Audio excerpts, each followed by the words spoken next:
Hey everybody, it's Rabbit. Welcome back to the channel, and today we'll be continuing our worst map ever series with the abandoned factory map in the game of War Thunder. Before we get started, one aspect of this series that a lot of people seem to be confused about, even though I have explained it multiple times, is that worst map ever is just a title for the series, and it's just poking a bit of fun at the War Thunder community and how they will deride any map that Gaijin releases as the worst map ever. It's not actually intended to be a statement that the particular map I'm reviewing is actually bad in any way. In fact, I've had positive reviews of several of them, so keep that in mind. Now, the abandoned factory map itself is actually one of the older maps in War Thunder. It's been in the game for almost 10 years at this point, so it's not quite one of the starter maps that the game had, but it is pretty close. It also enjoyed a much needed facelift and a fairly recent update, so the map does actually have some newer features. One of the big features that was added with the update was the train cars. Previously, the train cars and a lot of the other scatter terrain on the map behaved very inconsistently in terms of what you could and couldn't pen, because obviously it was a very old map, so a lot of the terrain features could basically stop any projectile, whereas now it's a lot more changeable. There are a lot more of them that you can chew through, and the trains can not only be destroyed, but they can also be pushed and towed around, so it is a nice little update.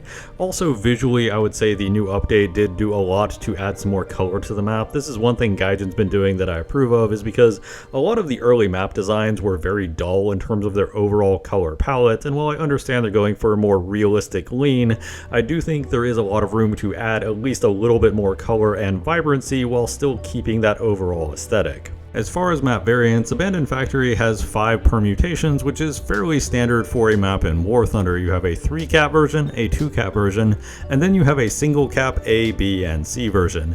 And in this particular map, there aren't any significant changes to the boundaries or borders of the map, and in addition, the A, B, and C single caps are all in exactly the same places they are when there's a triple cap. So on the whole, it is a fairly straightforward map in terms of its variants and how the variants plays. Certainly, we have seen a lot more deviation in terms of how some of the variants play, but this one is pretty simple. Now, one thing I always like to do when I start out is just to go ahead and look at the 2-cap first and see if either of these capture points are viable to capture, because if anybody's not aware, in a 2-cap map, when you capture the enemy point, the game basically instantly ends. It doesn't quite instantly ends, but close enough that you don't really get a chance to respond to it. Additionally, it takes considerably longer on a 2-cap map to both uncap and capture a zone. Both of these factors, combined with how close the zones are to the enemy spawn, often means that trying to capture zones on 2-cap maps is usually not that viable. In this particular case, it's not that different. The northern cap, at least, is pretty open and completely exposed to one of the spawns. It's actually very difficult to even attempt a capture point without having some very considerable map control. So I'd say if you're coming from the south, the northern capture point isn't really that viable. The southern capture point is a little more viable. I have seen teams capture that from out from under the enemy team, because you do at least have some cover in the form of a building between you and the enemy spawns. Even though you are a little on the exposed side, you do at least have some basic level of cover that you can utilize and control what sight lines can see you.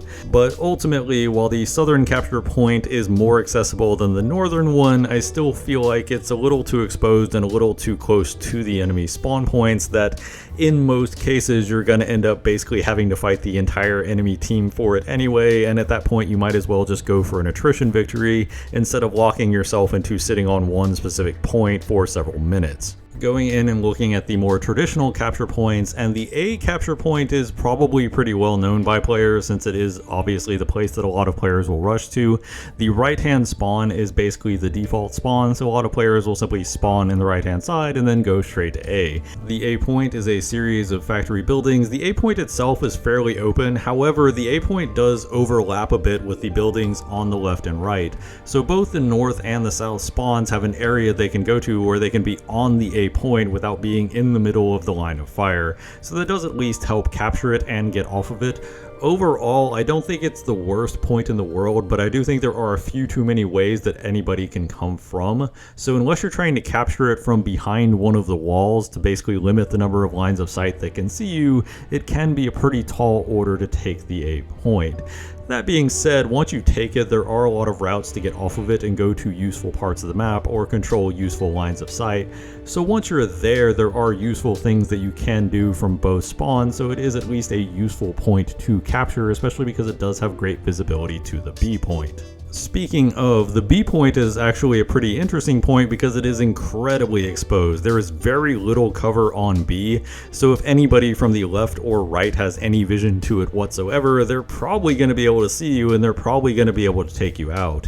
In this respect, you do need a decent amount of map control to take B, but the only saving grace is once you take B, there are plenty of places to push out and do useful things, and additionally, while the A point can shoot the B point, often the A point is so heavily engaged in fighting that sometimes you can't just take it from out from under the enemy's noses, while the people at A are busy fighting your teammates. This starts to get a little more complicated when we move over to the C point, because the C point is a series of sheds with rail cars in them, so it does have some cover. However, the most common sight lines around C are actually running north to south, not east to west, and there is actually very little cover going north to south, so enemies basically coming directly off spawn can simply drive directly to the left and can go over and get a line of sight to various points on C.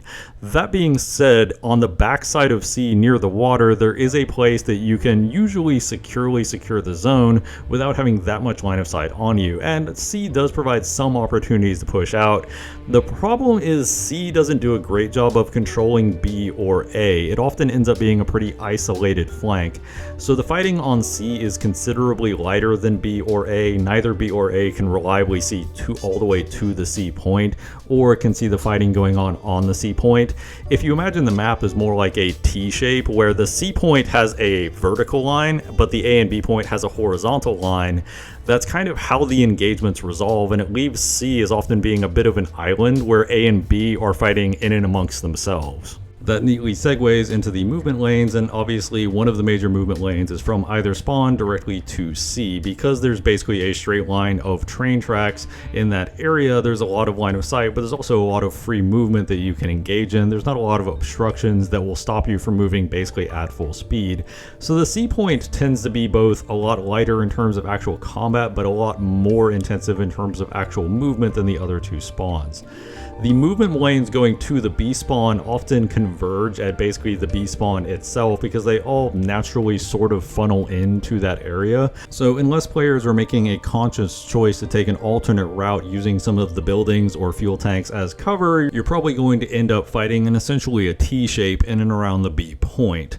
As far as the movement lanes in and around the A point, while you certainly could go from spawn directly to it, there are also spawns to cut in more around the B side or cut around more around the back, and all of these present various advantages or disadvantages based on the type of vehicle that you have. If you have more powerful, longer ranges guns, going on the outside to get the longer sight lines, potentially even going into the enemy spawn, is obviously preferable, whereas if you have more ratty tanks, you want to take the more inside lane where you're going to have closer sight lines and more opportunities to have close range fights. That being said, if you do have a big heavily armored brawling tank, you're probably best off going straight up the middle into the A point directly because you have the armor to absorb and tank the shots, while your light tanks are flanking around the inside or your snipers are flanking around the outside. Now, normally this is where we start to discuss things like power positions. However, given the relatively close ranges of this map, there aren't a ton of them on it.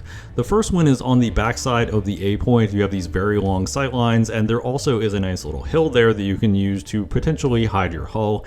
This creates a good sniping spot to basically stuff the enemy in their spawn if you have a vehicle with fairly strong turret armor, or even a vehicle like a missile carrier that has a small turret that can be hard to see and hard to hit over that hill. Additionally, if you start looking over to the C point, there are a lot of positions in and around the far side right next to the spawns where you can see all the way through the point itself over to the opposite spawn. These end up being positions that, especially if you're at lower battle ratings and you have a really long range gun, you can definitely dominate these sight lines because other tanks with lower velocity guns will struggle to contest you. If you're at higher battle ratings and you have darts and laser rangefinders and you know some of your opponents won't have those kind of things, you can also take advantage of it. Another particularly weird gimmick of this map that some vehicles can use and some vehicles can't is the walls around A.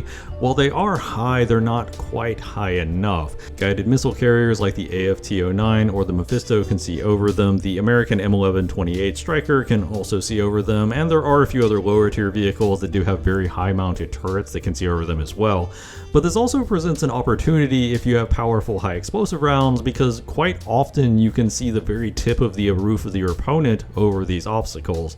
Something like a KV2 might not be able to fully see over the obstacle, but if you can see any part of your opponent's roof over the obstacle, it's a great opportunity for some cheeky high explosive kills. This does mean on the A point that if you have a vehicle with a very high profile, you can be at an advantage offensively, and you might want to take advantage of that by finding one of those walls that you can peek over. If you have a very low profile, you can actually take advantage of that defensively, and you can hug the walls to essentially keep your opponent from shooting at you, or in some cases even keeping them from seeing you altogether.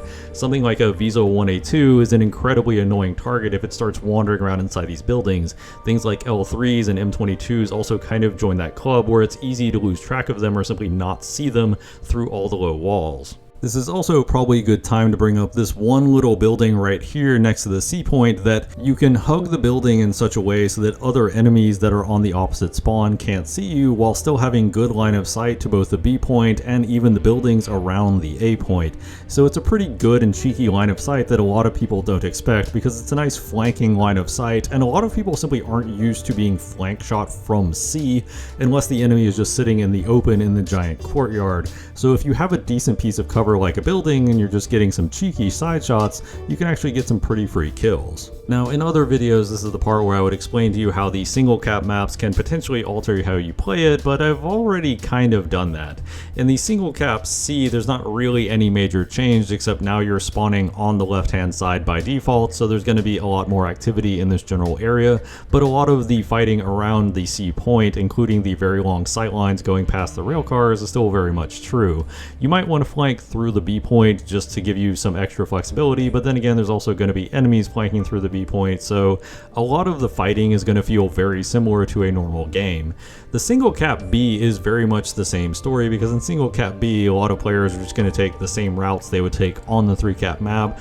A lot of the fighting will be up at A because it's very hard to capture B while the enemy controls A, etc, etc. So single cap B plays very much like a normal map.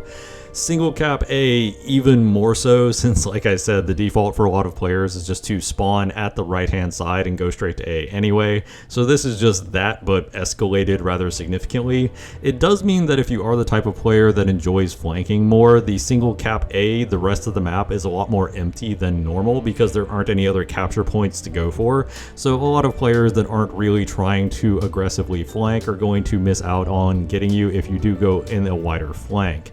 But other than that, for the most part, the single cap variants of the map don't really play dramatically differently than the triple cap. So as far as the overall strategies and thoughts on this particular map, one of the features that I like about Abandoned Factory, and one of the features that a lot of people seem to like about Abandoned Factory, is that there are a lot of routes and sub-routes and little corners you can get into on the map that can put you in annoying positions that are hard for the enemy to deal with. In addition, this also does open up a lot of flank opportunities, not full-on flanks, but mini flanks within the context of a single fight that will allow you to get a very specific advantage. This does mean that very ratty vehicles or very mobile and low to the ground vehicles have a lot of different ways that they can work various nooks, crannies, and corners to get really cheeky kills and can have really good games.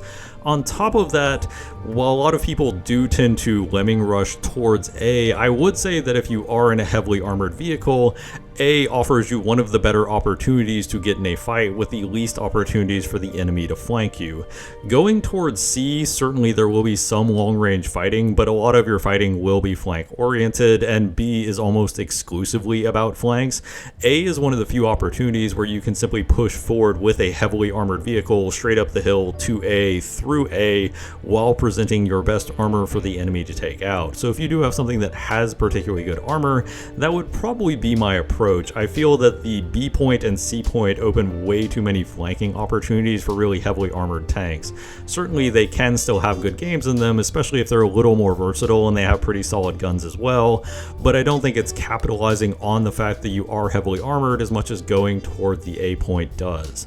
Additionally, if you do have very long range guns and you do have very accurate guns for your battle rating, as I said, the C point, especially if you have high velocity guns that can hit people in those brief windows between the train cars, the C point in particular on the left side of the map does provide some great opportunities for that. If I had to characterize Abandoned Factory in one way, it would simply be the word chaotic. While most War Thunder maps can be a little chaotic, Abandoned Factory almost embraces it with the amount of routes and sub-routes that you can take in a given map to get positions on opponents or get cheeky shots in. The map seems heavily constructed around the concept of flanking your opponents and having so many different routes that you can take from either spawn that it's hard for the enemy to fully contain you within your spawn. That being said, once you start to lose this map, it can be incredibly difficult to even get out of your spawn in the first place, especially with how dominant the A point is and how difficult it can be to come out of the right hand spawn when the enemy fully controls the A point. That being said, it's also not that hard to contest the A point in general, because obviously the A point can be contested by moving up to the B point and then out to A into the buildings around it.